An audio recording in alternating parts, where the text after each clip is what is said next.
Mu gihe hari abarundi bibaza ko amafaranga azova mu butare bazoyagabura, umukuru w'igihugu c'u Burundi Evariste Ndayishimiye aributsa ingene ubutunzi bw'igihugu bushobora gushikira abenegihugu. Hariho abaciye batangura kuvyina ngo bararonse Amahera, banazi yuko umenga ngo abarundi bazoca bayagabura.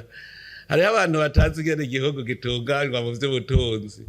Amahera sa y'umuntu n'ay'abarundi bose ntibavangwe ngo tugabura ngo duce tujahe.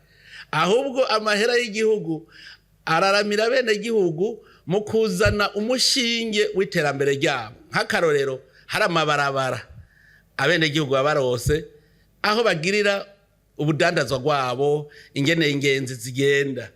Iyo twubatse ibitaro vyiza hakubakwa amashuri meza, ivyo vyose amahera y'igihugu nico akora. Aranamenyesha kandi ko abahinga bariko baregeranya ibikenewe kugira Uburundi buronka ivyo bushorera hanze vyoteza imbere igihugu. Ico turiko turakora rero nuko abahinga bariko baregeranya ibikenewe. Nababwira yuko hagiye mu Kirundo twaciye tuja kurondera abahinga babinonosoye, baraje barahagendera, baravuga yuko ubigikenewe ari uko amamashini yoza vuba. Muga nko burashobora gusanga rero hari umuntu yari yabugize gwiwe, kuko mu bintu vyahahora ngaha mu gihugu murazi ko amategeko aheruka guhinduka ajanye n'ubutare, hari ikintu bita concession. Umuntu kamenga ni ivyiwe, itunga ry'u Burundi ryarahawe umuntu. Nibo umenga rero twarabinjiriye, ariko ivyo ntibiteye umutima uhagaze kuko ubutare n'ubwo Burundi.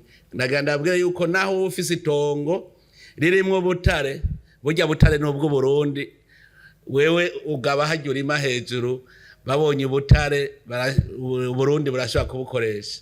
Umukuru w'igihugu akavuga ko agiye kugiriranira umwiherero n'ugwaruka gwize ibijanye n'ubutare kugira batangure guhingura, eka n'amahinguriro yubakwe hano iwacu. Twobibutsa ko ubutare bwatowe ku musozi Murehe, komine Busoni mu ntara ya Kirundo.